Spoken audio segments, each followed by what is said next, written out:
Hello बच्चों, तो कैसे हैं आप लोग? एकदम बढ़िया। मैं मनीष राज, आपका एमआर सर। इलेक्ट्रोमैग्नेटिक इंडक्शन के लास्ट लेक्चर में हमने चार्जिंग ऑफ इंडक्टर पढ़ा था। इंडक्टर को जब डीसी बैटरी से कनेक्ट करते हैं तो इनिशियल स्टेट पे उसका बिहेवियर और स्टेडी स्टेट में इंडक्टर का बिहेवियर कैसा होता है ये समझा था। हमने करंट के ग्रोथ को समझा था और बहुत सारे न्यूमेरिकल प्रॉब्लम सॉल्व किया है चार्जिंग ऑफ इंडक्टर पे। इलेक्ट्रोमैग्नेटिक इंडक्शन के 12th लेक्चर में आज हम आरएल सर्किट पे बेस्ड कुछ क्वेश्चन सॉल्व करेंगे, फिर डिस्चार्जिंग ऑफ इंडक्टर समझेंगे। चलिए साहब, पहला सवाल देखते हैं क्या है। एक इंडक्टर है और उसको एक रेसिस्टेंस के साथ सीरीज में कनेक्ट कर दिया। बहुत बढ़िया साहब। और एक बैटरी भी हमारे पास 20 वोल्ट का बैटरी है। कितने वोल्ट का बैटरी है? 20 वोल्ट का बैटरी है। रेसिस्टेंस है साहब 2 ओम का। इंडक्टेंस की वैल्यू है 40 हेनरी। किसी इंस्टेंट पे रेसिस्टेंस के लॉन्ग पोटेंशियल डिफरेंस है 12 वोल्ट। देन फाइंड, है ना, सारा इंफॉर्मेशन ये गिवन है। Then find rate of change in current with respect to time at this instant. इसी इंस्टेंट पे डी बाई डी टी की वैल्यू बताइए क्या होगी। जबरदस्त बढ़िया सवाल एकदम। कैसे सॉल्व करेंगे साहब? तो समझिए प्लीज, हमें rate of change in current with respect to time calculate करना है, D I by D T calculate करना है। तो याद करिए, D I by D T कौन से एक्सप्रेशन में, मैथमेटिकल एक्सप्रेशन में हमें दिखता है? इंडक्टर के क्रॉस जो पोटेंशियल ड्रॉप होगा उसका फॉर्मूला होता है L into D I by D T. Yes, L into D I by D T. अब साहब, हमें यहाँ 20 वोल्ट बैटरी की पोटेंशियल गिवन है, रेसिस्टेंस के लॉन्ग पोटेंशियल ड्रॉप है 12 वोल्ट, तो पक्की बात है यहाँ पे पोटेंशियल ड्रॉप जो होगा कितना होगा? 8 वोल्ट। यह हमने सॉल्व किया है। तो इंडक्टर के लॉन्ग पोटेंशियल ड्रॉप 8 वोल्ट आ गया, है ना। और इंडक्टेंस की वैल्यू कितनी है? 40। बहुत बढ़िया साहब। तो ये रहा आपका D I by D T. 8 से कैंसिल होगा तो ये 5 आ गया। D I by D T is 1/5, hence 0.2 ampere per second is the correct answer. आ गया साहब। सवाल बहुत लेंदी नहीं है, बट अगर आपको आरएल सर्किट के कंसेप्ट नहीं पता फिर आप इस क्वेश्चन को सॉल्व नहीं कर सकते। देखिए कैसे घुमा के दिया क्वेश्चन। यहाँ का पोटेंशियल गिवन है, यहाँ का पोटेंशियल गिवन है, और हमें इस सर्किट में rate of change in current with respect to time पूछ रहा है। क्या सर्किट में करंट की वैल्यू कांस्टेंट नहीं होगी, चेंज हो रहा होगा? हाँ। तो याद करो, इनिशियल स्टेट पे सारा बैटरी का पोटेंशियल इंडक्टर में ड्रॉप होता है और ओपन वायर जैसा बिहेव करता है। एंड स्टेडी स्टेट पे कंप्लीट जो बैटरी का पोटेंशियल है वो रेसिस्टेंस के लॉन्ग ड्रॉप होता हुआ दिखाई देगा। तो ये 20 है और ये 12 है। इसका मतलब ये हुआ यहाँ पे पोटेंशियल ड्रॉप कंप्लीट नहीं है, तो यहाँ पे पोटेंशियल ड्रॉप होगा। और यहाँ पे पोटेंशियल ड्रॉप तभी होता है जब करंट में चेंज हो रहा हो। समझ आया क्या? बहुत अच्छे से। स्क्रीन पॉज करके बढ़िया से लिखिए इसको। चलिए साहब, दूसरा सवाल देखते हैं। दूसरा सवाल कैसा है अपना? तो दूसरा सवाल देखिए, एक अपन ने लिया इंडक्टर और इस इंडक्टर की इंडक्टेंस है 20 हेनरी, और ये लिया हमने resistance 5 ohm is a resistance, और यहाँ पे बैटरी कनेक्ट कर दिया अपन ने कितने वोल्ट का? 20 वोल्ट का। If D I by D T is 0.5 ampere per second, यहाँ से ऐसे करंट फ्लो कर रहा है I, and D I by D T 0.5 ampere per second है, then find I, then find current. और करंट कांस्टेंट नहीं होगा क्योंकि rate of change in current given है, तो इसी इंस्टेंट पे करंट हमें निकालना है। बहुत बढ़िया सवाल, बहुत बढ़िया सवाल। क्या करेंगे बेटा? तो सुनिए और समझिए। 20 वोल्ट गिवन है, हमें D I by D T पता है और हमें इंडक्टेंस की वैल्यू पता है। तो इंडक्टर के क्रॉस पोटेंशियल क्या होगा? L into D I by D T. वाह साहब, वीएल हम निकाल सकते हैं यहाँ से।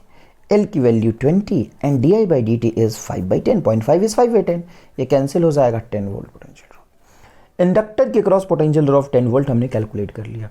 इसका साफ मतलब है कि रेसिस्टेंस के लॉन्ग भी पोटेंशियल ड्रॉप 10 वोल्ट होना चाहिए, और रेसिस्टेंस के लॉन्ग पोटेंशियल ड्रॉप होता है I into R is equal to 10। I की वैल्यू बोलिए, निकालना है। आर इज 5 रख देंगे, तो I is equal to 10/5 is equal to 2 ampere. Current की वैल्यू देखिए साहब 2 एम्पियर आ गया। तो ये बहुत ही लॉजिकल सवाल हैं ये सारे। आपको बहुत पेशेंटली पहले सवाल समझना पड़ेगा, फिर उसको सॉल्व करना होगा। क्या आपको कहानी समझ में आ गया बेटा? चलिए क्वेश्चन नंबर 3 देखते हैं। क्वेश्चन नंबर 3 क्या है, एक इंडक्टर गिवन है, बहुत बढ़िया साहब, रेसिस्टेंस गिवन है और यहाँ पे बैटरी गिवन है। Right right right right. Inductance की वैल्यू है 5 हेनरी HN, रेसिस्टेंस है 10 ohm, current is flowing in this circuit is 5 ampere and di by dt is 0.6 ampere per second. Find EMF of the battery. वाह साहब, किसका EMF पता करना है? EMF of battery. क्या करेंगे बताइए? तो देखिए और समझिए, बैटरी का जो पोटेंशियल होगा किसी भी इंस्टेंट पे, इन दोनों कंपोनेंट के पोटेंशियल ड्रॉप के सम के इक्वल होगा। बेटा ये क्वेश्चन लिख लिया आपने स्क्रीन पॉज करके, क्वेश्चन नंबर 2। क्वेश्चन नंबर 3 देखिए, तो आप सिंपल लिख सकते हैं EMF of the battery is equal to potential drop across inductor plus potential drop across resistor. Inductor का पोटेंशियल ड्रॉप होगा L इंटू di/dt, इसको करंट से कोई मतलब नहीं है, और रेसिस्टेंस पे जो पोटेंशियल ड्रॉप होगा उसको rate of change in current से कोई मतलब नहीं, वो सिंपल होगा IR। तो EMF क्या हो जाएगा बेटा, अच्छे से बताइए। L di/dt, L is 5, di/dt is 0.6 plus current is 5 multiply 10, तो ये 0.6 है, 3 वोल्ट आ जाएगा ये साहब, और ये आ जाएगा आपका 50। बताइए कितना होगा? 53 volt is the correct answer. Screen pause करके अच्छे से लिखिए। बेटा नेक्स्ट कंसेप्ट समझिएगा, time constant, equivalent time constant है ना। एक सिंपल सर्किट का टाइम कांस्टेंट RL सर्किट का होता है R इंटू L। गलत। क्या होता है टाइम कांस्टेंट? याद करिए, LR, L/R, ये होता है time constant. Equivalent time constant का मतलब ये है कि अगर सर्किट कॉम्प्लेक्स हो, जैसे एग्जांपल आप देखते हैं, ये रहा इंडक्टर, ये है आपका रेसिस्टेंस साहब R, इंडक्टर के इंडक्टेंस है L, यहाँ पे एक रेसिस्टेंस और मैंने पैरेलल में कनेक्ट कर दिया साहब R, और यहाँ से बैटरी कनेक्ट करी, एक रेसिस्टेंस और कनेक्ट कर दिया मैंने R, और ये बैटरी का EMF है। अब बताइए यहाँ पे current as a function of time कैसे लिखेंगे? तो current as a function of time तो होता है, देखिए I is equal to I max 1 minus e to the power minus T by tau. Tau होगा equivalent time constant. Equivalent time constant calculate कैसे करेंगे? तो इक्विवेलेंट टाइम कांस्टेंट का formula होता है L बटा R equivalent across inductor, across inductor, inductor के cross, क्योंकि चार्ज किसको कर रहा है अपन? इंडक्टर को, तो इंडक्टर के क्रॉस इक्विवेलेंट रेसिस्टेंस कैलकुलेट कर लीजिए। बट इंडक्टर के क्रॉस इक्विवेलेंट रेसिस्टेंस कितना होगा साहब, ये निकालने के लिए एक तरीका है कि first short circuit the battery, जो भी बैटरी है उसको सिंपल वायर से रिप्लेस कर दीजिए। First short circuit the battery, then find R equivalent across inductor. तो चलिए इसी सर्किट में अपन इक्विवेलेंट टाइम कांस्टेंट की बात करते हैं। कैसे कैलकुलेट करेंगे ध्यान से देखिएगा। ये रहा आपका इंडक्टर, तो इंडक्टर को के अक्रॉस आप 2 पॉइंट मान लीजिए और भी। यहाँ पे रेसिस्टेंस बनाइए साहब R, यहाँ पे रेसिस्टेंस बनाइए साहब R, और यहाँ पे बैटरी को सिंपल वायर से रिप्लेस करते हुए रेसिस्टेंस बना लीजिए R। क्लियर है बेटा? ठीक है। इस 2 पॉइंट के बीच हमें इक्विवेलेंट रेसिस्टेंस चाहिए, तो हमें इंडक्टर की बात ही नहीं करनी, हमें तो इन दोनों पॉइंट के बीच R इक्विवेलेंट चाहिए। तो यहाँ से देखिए, ये पॉइंट क्या होगा? A, ये पॉइंट क्या होगा? A, ये पॉइंट B नहीं होगा, ये तो BA है, तो इस पॉइंट को क्या माने अपन? चलिए C मान लेते हैं। अब ध्यान से देखिए साहब, A और C के बीच कनेक्टेड है, तो RR बताइए क्या हो जाएगा? RR हो जाएगा R/2 पैरेलल में।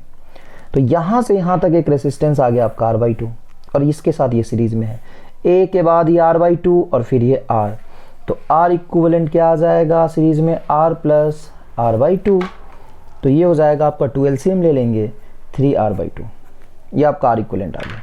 तो टाइम कांस्टेंट कैसे लिखेंगे? तो टाउ इज इक्वल टू हो जाएगा L बटा इंडक्टेंस, तो बेटा L ही है, ये 2L होता तो 2L लिख लेते, 3L होता तो 3L लिखते, L है ये, तो यहाँ पे लिखेंगे L बटा R इक्विवेलेंट 3R/2, तो 2 पर चला जाएगा। ये आपका इक्विवेलेंट टाइम कांस्टेंट आ जाएगा। क्या आपको बहुत अच्छे समझ आया? क्या करना है? कॉम्प्लेक्स सर्किट होगा, बैटरी को शॉर्ट सर्किट कर दीजिए, बैटरी को सिंपल वायर से रिप्लेस कर दीजिए, और इंडक्टर के क्रॉस R इक्विवेलेंट कैलकुलेट करिए। क्या क्लियर है ये बात? ठीक है। अब next step is current as a function of time. तो current as a function of time देखने के लिए तो आपको मैक्सिमम करंट भी कैलकुलेट करना पड़ेगा, सिर्फ टाइम कांस्टेंट कैलकुलेट करने से काम तो नहीं चलेगा। तो फर्स्ट स्टेप में इतना ही है कि पहले अपन टाइम कांस्टेंट कैलकुलेट करना सीख लें। स्क्रीन पॉज करके बढ़िया से लिखिए। नेक्स्ट देखिए बेटा, ये रेसिस्टेंस, इंडक्टर, ये रेजिस्टेंस और ये battery. Find time constant and current as a function of time. चलिए साहब कैलकुलेट करते हैं। तो सबसे पहला काम हमें क्या करना है, हमें बैटरी को शॉर्ट सर्किट करना है। तो एक सब सर्किट बना लेते हैं। ये रहा आपका रेसिस्टेंस, ये ऊपर में इंडक्टर, इंडक्टर गोल गोल ऐसा बनता है, ये रेसिस्टेंस है साहब, ये रेसिस्टेंस आर और भी है। चलो चलो चलो चलो, बैटरी को हटा के सिंपल वायर लगाओ। चलो सिंपल वायर लगाओ। अब मुझे इंडक्टर के अक्रॉस 2 पॉइंट मानना है ए और बी, इसको मारो गोली और इस 2 पॉइंट के बीच में आर इक्विवेलेंट निकालो। तो चलो यहाँ देखो, ए के बाद एक रेजिस्टेंस कनेक्टेड है, ए नहीं होगा, ये पॉइंट तो ए है ना भाई, इसके बाद रेजिस्टेंस के बाद पॉइंट ए नहीं होगा, बीच में रेजिस्टेंस आ गया तो ये आर आ गया एक। चलो यहाँ भी आर है, यहाँ भी आर है, तो ये पॉइंट आपका बी है, यहाँ पे कोई रेजिस्टेंस नहीं, बी है, ये भी बी है, कोई रेजिस्टेंस नहीं, बी है, बी है, बी है। तो ये बैटरी को शॉर्ट सर्किट करने की वजह से, बैटरी को एक बार से रिप्लेस करने की वजह से ये रेजिस्टेंस भी शॉर्ट सर्किट हो गया। ये पॉइंट बी है, यहाँ भी B B B B B B B B B B, ये भी बी, तो ए और इस बी के बीच में ये बी यहाँ आ गया, तो आर इक्विवेलेंट कितना है आर, तो इसका time constant L by R ही रहेगा। बहुत सिंपल है, एल बाई आर ही रहेगा। और मैक्सिमम करंट देखोगे स्टेडी स्टेट में, स्टेडी स्टेट में करंट मैक्सिमम होता है, मैक्सिमम करंट देखोगे तो चलो साहब इंडक्टर को सिंपल वायर बना दो और बताओ कि यहाँ से यहाँ तक पोटेंशियल ड्रॉप कितना होगा। तो इंडक्टर में जो करंट फ्लो कर रहा होगा आई, सिंपल वायर बनाओगे तो ये दोनों पैरेलल है, यहाँ पे पोटेंशियल ड्रॉप ही बैटरी के बराबर, यहाँ पे पोटेंशियल ड्रॉप ही, तो मैक्सिमम करंट जो इंडक्टर से जाएगा वो कितना होगा, ई बाई आर। मैक्सिमम करंट हो जाएगा बेटा ई बाई आर। तो हमें 2 चीज़ें चाहिए थी, पहला चाहिए था हमें मैक्सिमम करंट एंड दूसरा चाहिए था हमें टाइम कांस्टेंट। तो I इज इक्वल टू हो जाएगा आई मैक्स 1 माइनस ई का power minus T by tau. देखिए बेटा, तो यहाँ पे मैक्सिमम करंट हमें ई बाई आर पता है, तो मैक्सिमम करंट को हम रख देंगे E by R 1 minus E to the power minus T. Tau की वैल्यू बोलिए एल बाई आर, तो यहाँ पे रखेंगे आप एल, ऊपर रखेंगे आर। ये आया current as a function of time. अब आपको थोड़ा सा कंफ्यूजन होगा कि साहब इस सर्किट में जो रिजल्ट्स आए हैं टाइम कांस्टेंट की वैल्यू, मैक्सिमम करंट का वैल्यू और current as a function of time, ये तीनों चीजें सेम वैसा ही हैं जैसा चार्जिंग ऑफ इंडक्टर में था। ये तो सेम आ गया यार। हाँ बिल्कुल आएगा, क्योंकि आप पैरेलल कॉम्बिनेशन का नेचर समझने की कोशिश करिए। यहाँ पे इस 2 पॉइंट के बीच में बैटरी कनेक्टेड है और इससे पैरेलल एक रेजिस्टेंस है और पैरेलल रेजिस्टेंस के साथ इंडक्टर है, तो आप इसको हटा भी देंगे तो यहाँ पे किस इंस्टेंट पे जो करंट फ्लो कर रहा होगा, इसके होने ना होने से कोई फर्क नहीं पड़ता। बेटा करंट इलेक्ट्रिसिटी याद करो यार, ये चीज़ समझाया था मैंने कि यहाँ से करंट कितना फ्लो करेगा इसके होने ना होने पे डिपेंड करता है। लेकिन तुम ये नहीं है तो भी इन दोनों पॉइंट के बीच पोटेंशियल ड्रॉप बोलो किसी भी इंस्टेंट पे बैटरी के बराबर, और ये है तो भी इस दोनों पॉइंट के बीच में पोटेंशियल ड्रॉप बोलो कितना होगा, बैटरी के बराबर। और ये सर्किट ऐसा भी कि एग्जाम में साहब पूछते हैं और बच्चे गलती करते हैं। क्यों करते हैं गलती, ये देख लो अच्छे से, क्योंकि इस रेजिस्टेंस को भी काउंट कर लेते हो। टाइम कांस्टेंट पता है क्या बोलते हैं, आर आर 2R रामलाल कैसे होगा, ई भाई आ रहा आएगा, समझ आया, चलो बढ़िया है। अब एक सवाल और देखो फिर लिखना।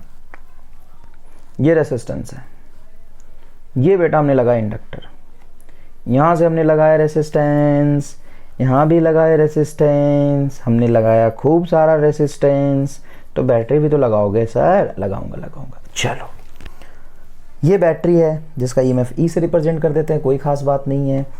ये आपका रेजिस्टेंस है बेटा 2 ओम, ये है 12 ओम, ठीक है, ये ज़्यादा ले लिया यार, इसको 4 कर दो, 4 ओम 12 ओम, ठीक है। और ये हो गया तेरा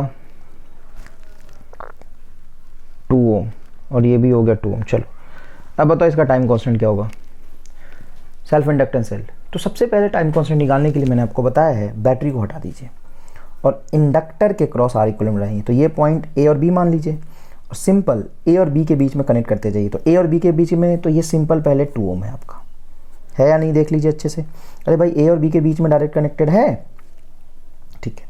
उसके बाद बी के बाद एक 2 ओम है, चलो ए और बी यहाँ मान लो, अरे यही है भाई ए और बी, इंडक्टर से तो कोई मतलब नहीं, इसी के इस 2 पॉइंट के बीच में इक्विवेलेंट रेसिस्टेंस चाहिए हमें, है ना। तो ये आपका बी हो गया। उसके बाद बी के बाद एक 2 ओम कनेक्टेड है, रहने दो। ए से एक 12 ओम है और नीचे बैटरी को हटा के सिंपल वायर लगाएंगे तो ये हो जाएगा आपका 4 ओम और ये होगा आपका 12 ओम। यहाँ से ऐसे कनेक्ट करेंगे और इसको यहाँ कनेक्ट कर देंगे। चलो अब बताओ ये दोनों पैरेलल में है क्या? बिल्कुल है। तो 12 और 4 कितना हो जाएगा बोलो अच्छे से? 12 और 4 हो जाएगा 48 और 16 3 ओम। 3 और 2 बताओ कितना होगा? 5। तो यहाँ से ए से ये दोनों पैरेलल में जुड़ते हुए एक रेजिस्टेंस बनेगा और फिर एक रेजिस्टेंस यहाँ बनेगा। तो ये हो गया तुम्हारा 3 एंड 2 5। ए और बी के बीच इधर से 5 और ए और बी के बीच में डायरेक्ट 2, तो ये दोनों पैरेलल हो जाएंगे।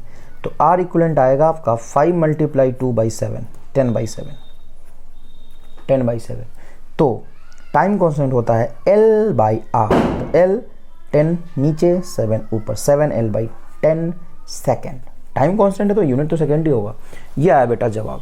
स्क्रीन पॉज करके दोनों सवाल अच्छे से लिखिए। नेक्स्ट क्वेश्चन देखिएगा बेटा, एक बैटरी कनेक्टेड है, ये रेजिस्टेंस, ये भी रेजिस्टेंस आर, ये भी रेजिस्टेंस आर और यहाँ पे इंडक्टर कनेक्ट। तो आपसे पूछा है फाइंड टाइम कांस्टेंट। तो टाइम कांस्टेंट का लॉजिक मैंने आपको बहुत अच्छे से समझा दिया है। बैटरी को पहले शॉर्ट सर्किट करेंगे, चलिए सॉल्व करते हैं आपके सामने अच्छे से। बैटरी को शॉर्ट सर्किट करेंगे तो इस ब्रांच में एक रेजिस्टेंस है आर। अरे भाई यहाँ वायर में बनाना, यहाँ बनाओ, यहाँ बनाओ, एक ही बात है, आर है ये। और यहाँ से यहाँ के बीच में एक आर है, चलो आर है, आर है, आर है, ये भी आर है और यहाँ पे आपका इंडक्टर है एल और ऐसे कनेक्ट हो गया। अब इस इंडक्टर ए और बी के बीच में आर इक्वलेंट चाहिए। चलो आर आर बोलो, R/2 प्लस आर, बताओ क्या होगा? 3R/2। तो आर इक्वलेंट आ गया आपका 3R/2। तो टाइम कांस्टेंट हो जाएगा 12/3R। और मैक्सिमम करंट अगर आप देखेंगे, मैक्सिमम पॉसिबल करंट कितना हो सकता है तो अच्छे से बताओ। क्या बताएं सर? तो सुनो इधर, स्टेडी स्टेट पे इंडक्टर कैसा बिहेव करता है? सिंपल वायर की तरह।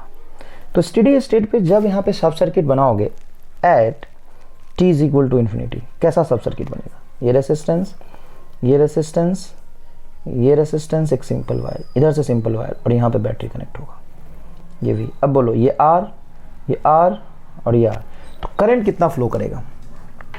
तो हमें बैटरी से कितना करंट फ्लो करेगा ये नहीं कैलकुलेट करना है, हमें तो इंडक्टर में मैक्सिमम करंट कितना जाएगा ये कैलकुलेट करना है। यहाँ पे इंडक्टर जो कि ओपन वायर से, ओपन सिंपल वायर जैसा बिहेव कर रहा है स्टेडी स्टेट पे, यहाँ पे करंट कितना आएगा? तो यहाँ पे करंट निकालने के लिए सबसे पहले I निकालो।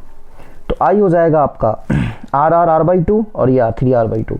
तो I इज इक्वल टू होगा EMF तेरा E डिवाइडेड बाई 3R ऊपर में 2, ये मैक्सिमम करंट है। और यहाँ पे जो करंट आया इस पार्ट में जो जाएगा करंट आधा आधा डिवाइड होगा, तो I मैक्सिमम हो जाएगा आपका I/2। बहुत अच्छे से समझिए बेटा। तो I इज 2E/3R, तो ये साहब हो जाएगा E/3R। ये है आपका maximum current E/3R। Time constant ये रहा। करंट का इक्वेशन क्या होता है? I इज इक्वल टू होता है साहब I max 1 minus e⁻⁻t by time constant. I maximum बोलो E/3R, 1 minus E minus T, T time है वो, बटा टाउ, टाउ है 12/3R। तो यहाँ पे रखेंगे आप 12 और ऊपर में चला जाएगा आपका 3R। ये आएगा current as a function of time. बताइए मज़ा आया कि नहीं आया? बढ़िया सवाल है, अच्छा सवाल है। स्क्रीन पॉज करके अच्छे से इसको लिखिए। नेक्स्ट क्वेश्चन देखिएगा बेटा साहब, ये सर्किट है, बैटरी का EMF है E, यहाँ पर रेजिस्टेंस R, R, R और L। आपको लग रहा होगा इससे पहले वाला क्वेश्चन सेम ही था, बट यहाँ पे कंसेप्चुअल सवाल है, ध्यान से सुनिएगा। Find rate of change in current means di/dt। आपसे क्या पूछ रहा है साहब? di/dt पूछ रहा है। कब? t इज इक्वल टू 0 पे, क्योंकि फाइनली तो आपको पता है कि करंट कांस्टेंट हो जाएगा। t इज इक्वल टू 0 पे rate of change in current पूछ रहा है अक्रॉस इंडक्टर। इंडक्टर में rate of change in current क्या होगा इनिशियल स्टेट पे? यहाँ से I की वैल्यू नहीं पूछ रहा बेटा, di/dt पूछ रहा है। एक बात बताओ, t इज इक्वल टू 0 पे सर्किट कैसा होता है?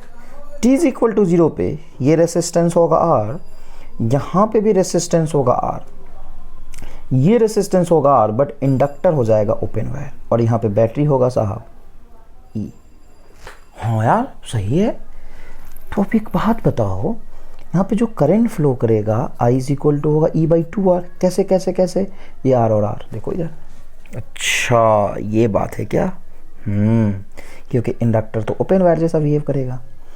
अब ये बैटरी का जो पोटेंशियल है E इनिशियली आधा आधा डिवाइड होगा E/2 और E/2। यहाँ पे इंडक्टर था, हालांकि यहाँ पे करंट 0 फ्लो कर रहा है, बट यहाँ पे इंडक्टर था तो सही। T इज इक्वल टू 0 पे करंट 0 फ्लो कर रहा होगा इंडक्टर से। तो इंडक्टर के क्रॉस पोटेंशियल अगर देखा जाए तो यहाँ पे कोई पोटेंशियल ड्रॉप नहीं है, क्यों? क्योंकि करंट 0 है। लेकिन यहाँ से करंट फ्लो कर रहा था तो यहाँ पे पोटेंशियल ड्रॉप होगा E/2। T is equal to 0 पे IR करके देख ले, E/2R है, मल्टीप्लाई R करोगे तो E/2 आ जाएगा यहाँ पे। तो है पोटेंशियल ड्रॉप, बोलो साहब E/2 किसके क्रॉस? इंडक्टर के क्रॉस। इंडक्टेंस क्या है? L। तो इंडक्टर के क्रॉस अगर पोटेंशियल डिफरेंस पता चल गया और इंडक्टेंस पता है तो di/dt तो निकल जाएगा। कैसे? तो L into di/dt is equal to potential drop across inductor. Yes this is right. तो कर ले सॉल्व। ये साहब di/dt इज इक्वल टू, बताइए कितना है? T इज इक्वल टू 0 पे इंडक्टर के क्रॉस पोटेंशियल ड्रॉप E/2 और L को नीचे लाएं, ये आ गया साहब। di/dt is equal to E/2L is a correct answer. Rate of change in current across the inductor at t is equal to 0. अच्छा, स्टेडी स्टेट पे rate of change in current क्या होगा? अगर आपसे पूछ दे, ऐसा पूछ सकता है, कोई बड़ी बात नहीं है, कंसेप्ट है। At t is equal to infinity, steady state rate of change in rate of change in current, rate of change in current is equal to वोट 0। क्यों? क्योंकि स्टेडी स्टेट पे करंट कांस्टेंट हो जाता है, तो rate of change in current क्या होगा? 0 होगा। स्क्रीन पॉज करिए, लिखिए इसको। नेक्स्ट क्वेश्चन देखिएगा बेटा, जबरदस्त और कंसेप्चुअल सवाल है। कैपेसिटेंस, रेसिस्टेंस, इंडक्टर जिसकी inductance L, resistance R, battery की। अब सवाल ये पूछा है साहब, key is close at t is equal to 0। बिल्कुल, जिस इंस्टेंट पे की को मैंने क्लोज किया टाइम 0 हो रहा था। फाइंड कंडीशन, किस बात के लिए? For which current drawn from the battery does not vary with time. अरे यार, कैपेसिटर चार्ज होगा तो इसमें भी current as a function of time change होगा, और इंडक्टर भी चार्ज होगा तो इसमें करंट मान लेते हैं I1, इसमें मान लेते हैं I2, तो इसमें भी current as a function of time change होता है। लेकिन साहब कह रहे हैं कि बैटरी जो करंट प्रोड्यूस कर रहा है ना, वो टाइम के साथ चेंज ही ना हो। ऐसा कैसे यार? हो सकता है, करके देखते हैं।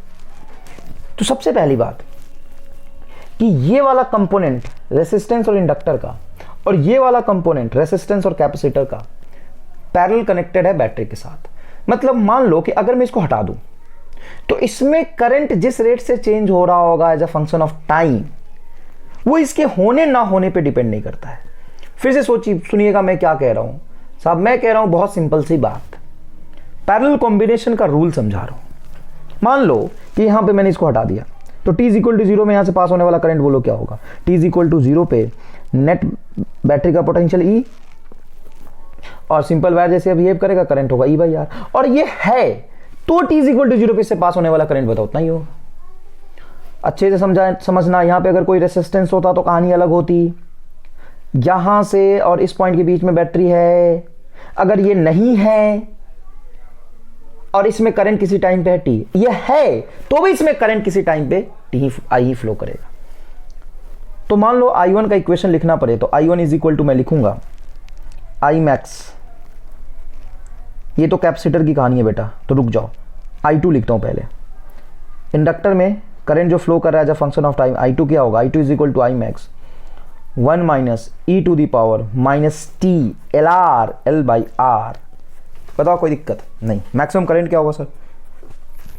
मैक्सिमम करंट स्टेडी स्टेट पे फ्लो करता है, ये सिंपल वायर बन जाता है, तो टोटल बैटरी का पोटेंशियल E है, यहाँ पे ड्रॉप करेगा तो E/R। तो देखो क्या होगा, E/R 1 minus e to the power minus TR/L।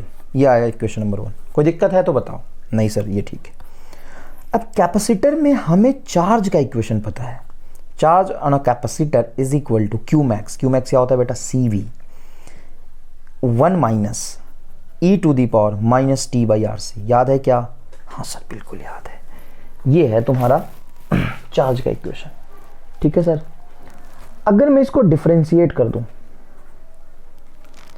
Differentiate equation number 2 with respect to time.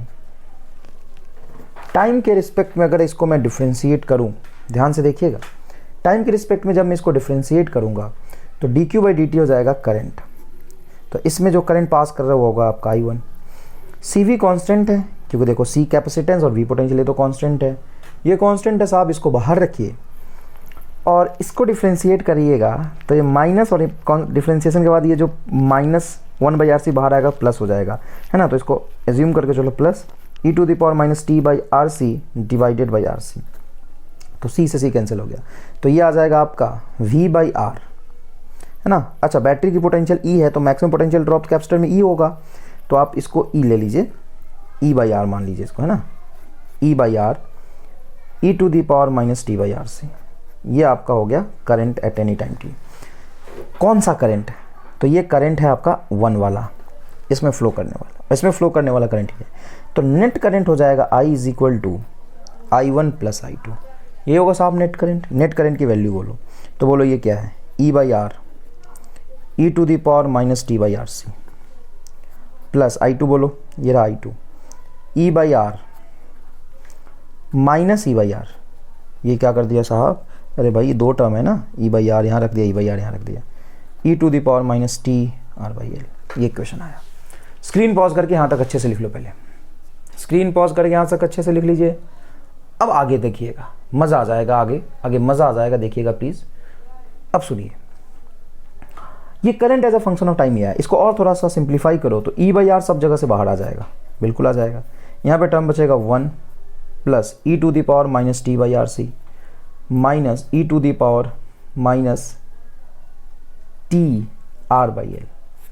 अब कह रहे हो कि ये कांस्टेंट है। लॉजिकली सोचना, ये टर्म कांस्टेंट तभी रह सकता है जब इस एक्सप्रेशन में टाइम ना दिखे, टाइम कैंसिल हो जाए। टाइम तभी कैंसिल होगा जब ये टर्म और ये टर्म किसी भी इंस्टेंट पे बराबर आएगा, मतलब इनको बराबर रख दीजिए। तो I = E/R कांस्टेंट हो जाएगा और ये e⁻t/RC = e⁻t/RL। अगर ये दोनों बराबर हो गए तो किसी भी इंस्टेंट पे ये 0 हो जाएगा, तो I = E/R कांस्टेंट हो जाएगा। बहुत सही बेटा, अब अपन सॉल्यूशन के पास पहुंच गए, बहुत अच्छा। अपने को क्या करना है, आप ध्यान से सुनिएगा। अपने को बस इतना देखना है कि ये वाला टर्म इसके बराबर हो गया, तो बेस सेम है तो पावर बराबर कर दो। -t/RC = -TR/L। ऐसे -t से -t कैंसिल, R² इधर ले आओ, L/C इधर ले आओ, तो देखो R² = L/C आ जाएगा। Hence R √L/C is answer. अगर ऐसा है तो बैटरी से फ्लो करने वाला करंट किसी भी इंस्टेंट पे कांस्टेंट रहेगा। स्क्रीन पॉज करिए, बहुत अच्छे से लिखिए बेटा। अभी तक हम बात कर रहे थे डिस्चार्जिंग ऑफ इंडक्टर, अब हम चार्जिंग ऑफ इंडक्टर। अब हम देखेंगे discharging of inductor, DK of current. अभी तक तो इंडक्टर में करंट का ग्रोथ देख रहे थे अपन, जब इंडक्टर को चार्ज किया था। अब इंडक्टर को डिस्चार्ज करेंगे तो वहाँ पे होगा डीके ऑफ करंट। देखिए बेटा, अच्छा डायग्राम देखिएगा, मैं बनाने की कोशिश कर रहा हूँ। ये साहब इंडक्टर है, बहुत बढ़िया, और यहाँ पे एक बैटरी भी है और एक रेसिस्टेंस भी है, बहुत बढ़िया साहब, बहुत बढ़िया। और यहाँ पे एक रेसिस्टेंस है, बहुत बढ़िया। सर ये क्या बना रहे हो, जाल सा। अब मैं आपको एक ज़बरदस्त चीज़ दिखाऊंगा। ये आया, ये असल में की है। कैसा की है भाई, देखना, अच्छे से बताता हूँ। और यहाँ पे ये पॉइंट इधर है। अब ये की 1 पे कनेक्टेड है और ये टर्मिनल है 2, तो 2 अभी फ्री है। अब लास्ट टाइम तक अगर ये 1 से ये सर्किट कनेक्टेड रहा तो ये बैटरी इस इंडक्टर को चार्ज कर देगा। तो circuit is in steady state, circuit is in steady state,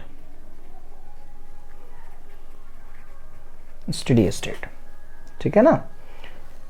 suddenly key is shifted from position 1 to position 2। Suddenly मतलब सर्किट स्टेडी स्टेट पे है। अगर सर्किट स्टेडी स्टेट पे है तो initially maximum current will passing through the inductor that is equal to E/R। इतना current pass कर रहा था। अचानक से जैसे ही t इज इक्वल टू 0 पे की को शिफ्ट किया तो सर्किट कुछ ऐसा होगा। ये साहब इंडक्टर, और ये जो इंडक्टर है डायरेक्टली रेसिस्टेंस से कनेक्टेड हो गया। ये 2 पे आ गया की तुम्हारा। बीच में ये बैटरी और ये रेसिस्टेंस कनेक्टेड था, लेकिन अगर ये स्विच यहाँ से मैं इस पे कनेक्ट कर दूंगा, इसको उधर ले गया तो ये तो ओपन वायर जैसा हो जाएगा, ये R ये D, तो इसका कोई काम है नहीं अपने को। ये L और ये R। अब जिस इंस्टेंट पे मैंने की को 1 से 2 पे शिफ्ट किया था, उसी इंस्टेंट पे इंडक्टर में साहब मैक्सिमम करंट फ्लो कर रहा था और उसकी वैल्यू थी E/R। बताओ सही या गलत? बिल्कुल मैक्सिमम करंट फ्लो कर रहा था और उसकी वैल्यू थी E/R। उसकी वैल्यू थी E/R। अब साहब देखो, अब यहां पे जैसे ही मैंने बैटरी हटा दिया और इंडक्टर को इस R के क्रॉस सीरीज में जोड़ दिया, तो अब क्या होगा? अब तो करंट प्रोड्यूस करने वाला सोर्स ही खत्म हो गया। तो अचानक से इंडक्टर एक बैटरी जैसा बिहेव करेगा और किसी भी इंस्टेंट पे, at any instant initial current तो देखिए मैक्सिमम होगा साहब। t इज इक्वल टू 0 पे I मैक्स होगा E/R, क्योंकि t इज इक्वल टू 0 पे जब मैंने की को यहां से यहां तक शिफ्ट किया था तो मैक्सिमम करंट फ्लो कर रहा था इंडक्टर से। इंडक्टर चाहता है उससे मैक्सिमम ही करंट फ्लो करता रहे। अब एनी इंस्टेंट, किसी इंस्टेंट पे बात करें अपन, तो यहाँ पे जो पोटेंशियल ड्रॉप होगा इंडक्टर का वो रेसिस्टेंस के पोटेंशियल ड्रॉप के बराबर होगा साहब। क्यों? इसीलिए सर क्योंकि अब ये दो ही तो बचे सीरीज में, या पैरेलल मान लो इसके साथ पैरेलल में, तो इसका दोनों का पोटेंशियल सेम रहेगा। या सीरीज में भी मानोगे इसके बाद ये और ये, फिर तो क्लोज लूप में पोटेंशियल ड्रॉप 0 होता है। इंडक्टर का पोटेंशियल ड्रॉप किसी भी इंस्टेंट पे होता है LdI/dt और रेजिस्टेंस का पोटेंशियल ड्रॉप होगा यार। क्या आप इस बात से सहमत है? बिल्कुल। L को और dt को दोनों को यहाँ ले जाइए, I को नीचे लाइए, तो ये साहब होगा DI/I is equal to DT/R/L। Integration करेंगे तो t इज इक्वल टू 0 पे करंट 0 नहीं था, मैक्सिमम था, और किसी t टाइम पे करंट मान लीजिए I फ्लो कर रहा है। क्या फ्लो कर रहा है? I फ्लो कर रहा है। तो यहाँ पे जब इसको इंटीग्रेट करेंगे बेटा तो इसका इंटीग्रेशन हो जाएगा log upper limit minus lower limit रखेंगे तो ये हो जाएगा लॉग I/I मैक्स, और इस तरफ आएगा आपका TR/L। ये सारी चीज़ें ठीक है, लेकिन टाइम के साथ बैटरी तो कनेक्टेड रहा नहीं, करंट डिक्रीज होता जाएगा, तो आप यहाँ पे DI/dt को माइनस लिख सकते हैं, माइनस DI/dt, क्योंकि करंट क्या हो रहा है? डिक्रीज हो रहा है। तो ये माइनस वाला टर्म यहाँ लगा रहेगा, जिसको इधर ले आएंगे तो माइनस हो जाएगा। अब एंटी लॉग लेंगे तो I/I max is equal to बनेगा e⁻ -TR/L। ये उधर तरफ चला जाएगा तो करंट का इक्वेशन आएगा I is equal to I max e⁻ -TR/L। यहाँ पे करंट का क्या हो रहा है? ये करंट का ये हो रहा है DK। समझ में आया कि नहीं आया? आपको ये पढ़ते हुए सेम डिस्चार्जिंग ऑफ कैपेसिटर का कंसेप्ट याद आ रहा होगा। सेम इसी तरीके से वहाँ भी हमने कंसेप्ट को समझा था और इक्वेशन ड्राइव किया था।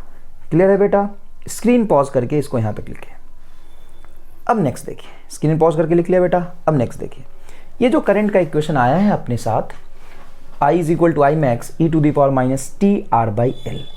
अगर मैं इस करंट को टाइम के साथ प्लॉट करूं, क्या करूं? करंट वर्सेस टाइम का ग्राफ बनाऊं, तो t इज इक्वल टू 0 पे इनिशियल करंट था और finally t is equal to infinity पे करंट धीरे धीरे डिक्रीज होता हुआ खत्म हो जाएगा। मतलब जैसे ही की को यहाँ से हटा के, देखिए यहाँ पे फिर से देखिए, की को यहाँ से हटा के यहाँ कनेक्ट करेंगे तो ये इंडक्टर बैटरी जैसा बिहेव करेगा और कुछ देर तक करंट मेंटेन रखने की कोशिश करेगा, लेकिन धीरे धीरे यहाँ पे कोई बैटरी तो है नहीं, पोटेंशियल तो कांस्टेंट रहेगा नहीं, धीरे धीरे डिस्चार्ज होता जाएगा टाइम के साथ, और ये आपका करंट का इक्वेशन आएगा। यहाँ पे इस करंट के इक्वेशन में ध्यान से देखिए, अगर मैं इस करंट के इक्वेशन में t इज इक्वल टू 0 रखता हूँ, क्या रखता हूँ? t इज इक्वल टू 0, तो e⁻0 1 हो जाता है, तो करंट आएगा आपका मैक्सिमम, बिल्कुल मैक्सिमम आएगा। देखिए यहाँ पे करंट क्या है? मैक्सिमम। और अगर मैं t is equal to infinity रख देता हूँ, स्टेडी स्टेट मतलब आफ्टर लार्ज टाइम, जब इंडक्टर पूरी तरीके से डिस्चार्ज हो जाएगा तो e⁻∞ हो जाता है 0, करंट क्या हो जाएगा? 0। अच्छा, अगर मैं टाइम को टाउ के बराबर रखता हूँ, मीन्स L/R के इक्वल रखता हूँ, तो टी को अगर टाउ रखूँ, एल बाई आर रखूँ, तो आर से आर कैंसिल, एल से एल कैंसिल, तो यहाँ पे बचेगा ई का पावर -1 1/e। तो आई इज इक्वल टू हो जाएगा I max by E, means 37% of I max. मतलब T is equal to tau time constant के बाद यहाँ पे जो करंट होगा 37% ऑफ आई मैक्स होगा। मतलब इंडक्टर 37% डिस्चार्ज हो जाएगा। क्लियर है ये बात? अब बेटा देखिएगा, इस पे बहुत अच्छे अच्छे सवाल पूछे जाते हैं। कैसे सवाल पूछे जाते हैं देखिए, मान लीजिए कि 2 ग्राफ बनाया डिस्चार्जिंग का,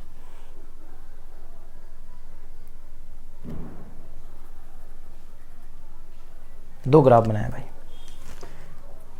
और आपसे पूछा कि टाइम कांस्टेंट कंपेयर करिए।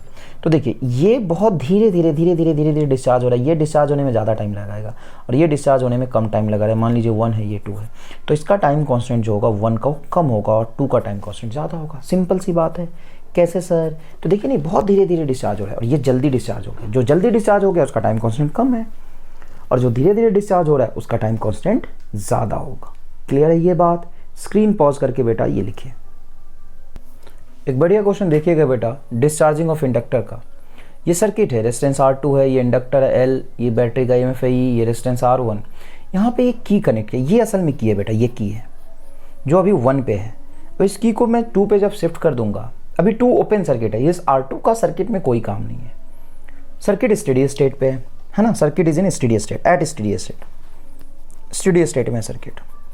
तो इस इंडक्टर से जो मैक्सिमम करंट पास कर रहा होगा वो कितना कर रहा होगा? तो स्टेडी स्टेट में ये सिंपल वायर होगा, तो टोटल बैटरी का पोटेंशियल ई रेजिस्टेंस R1 के क्रॉस ड्रॉप होगा। तो यहाँ पे जो मैक्सिमम करंट आएगा वो आएगा E बाई R1। तो मैक्सिमम जो एनर्जी स्टोर होगा वो होता है हाफ LI स्क्वायर।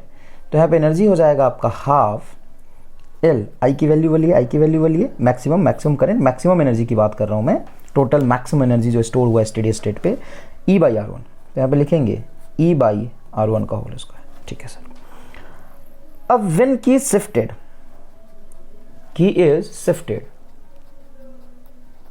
जैसे अपन ने की को शिफ्ट किया तो यहां से कनेक्ट करके यहां पे जब कनेक्ट करेंगे तो सर्किट ऐसा दिखेगा। ये आपका होगा R2, ये होगा आपका इंडक्टर L, और ऐसा सर्किट बनेगा। ये बैटरी और रेसिस्टेंस R1 ये ओपन हो जाएगा। तो अब क्या होगा? करंट इसके थ्रू फ्लो करेगा। अब ये बहुत ही लॉजिकल सवाल है, बच्चे यहाँ पे गलती कर देते हैं। क्या गलती करते हैं सुनिए। हीट या एनर्जी जो स्टोर हुआ है इंडक्टर में, वो इस बैटरी ने किया है R1 के क्रॉस, R1 के थ्रू करंट फ्लो करा के ऐसे ऐसे ऐसे ऐसे ऐसे ऐसे ऐसे ऐसे। तो मैक्सिमम एनर्जी साहब ये स्टोर हुआ था। अब वही जो एनर्जी स्टोर हुआ इंडक्टर, वही तो धीरे धीरे R2 के क्रॉस ड्रॉप हो जाएगा और कंप्लीट एनर्जी R2 में लॉस हो जाएगा। तो एनर्जी लॉस R2 में मैक्सिमम कितना होगा? जितना एनर्जी मैक्सिमम स्टोर था। और स्टोर एनर्जी कितना था? स्टोर एनर्जी था half L E by R1 का होल स्क्वायर। ये आंसर आ गया। बिल्कुल बेटा, यही आंसर सही है। अब बच्चे देखते हैं कि सर R2 कहाँ है ऑप्शन में? R2 में एनर्जी लॉस हो रहा है ना, हीट लॉस, तो R2 दिखना चाहिए। अबे रामलाल क्यों दिखना चाहिए? इंडक्टर को जब किसी रेसिस्टेंस से कनेक्ट कर देते हैं तो जितना एनर्जी स्टोर रखा होता है वही तो जाके लॉस कराएगा ना। इसमें कितना स्टोर था पहले वो निकाल लो, और फाइनली धीरे धीरे डिस्चार्ज होते होते तो सारी एनर्जी R2 में लॉस करा देगा। सिंपल बात है, ये आंसर आ जाएगा। स्क्रीन पॉज करिए, अच्छे से लिखिए। नेक्स्ट क्वेश्चन देखिएगा बेटा। इन अ डिस्चार्जिंग सर्किट, साफ साफ बोला डिस्चार्जिंग सर्किट है। Current at t is equal to 0 is 10 ampere. After 2 second current becomes 5 ampere, then find time constant. बहुत बढ़िया साहब। देखिए आपको मैक्सिमम करंट जो होता है t इज इक्वल टू 0 पे, वो साहब दिया हुआ 10 एम्पियर, और 2 सेकेंड के बाद करंट 5 एम्पियर हो गया है। तो आपको current as a function of time तो पता ही होता है। Current as a function of time क्या होता है? I is equal to I max e to the power minus T by L R. वही होता है ना, I max e to the power minus T by time constant. Initial current जो maximum current होता है t इज इक्वल टू 0 पर ये रहा, किसी भी टाइम पे करंट ये रहा, तो मैक्सिमम करंट है आपका 10, और एग्जैक्टली 2 सेकेंड पे तो -2 बाई टाउ करंट हो गया 5। कैंसिल करेंगे तो ये आएगा 2, मीन्स इसको इधर ले आते हैं तो देखो माइनस है 1 बटा होगा और ऊपर जाएगा तो प्लस होगा, तो e to the power minus plus 2 by tau is equal to आपका 2 आ गया। एंटी लॉग लेंगे तो 2 by tau is equal to ln2, तो टाइम कांस्टेंट हो जाएगा 2 by ln2 second, and that is the correct answer. बहुत इजी है, डेटा गिवन है, डेटा से इंटरप्रेट करना है और डिस्चार्जिंग का कंसेप्ट याद करना है और अच्छे से सवाल को सॉल्व करना है। स्क्रीन पॉज करके बेटा अच्छे से लिखिए।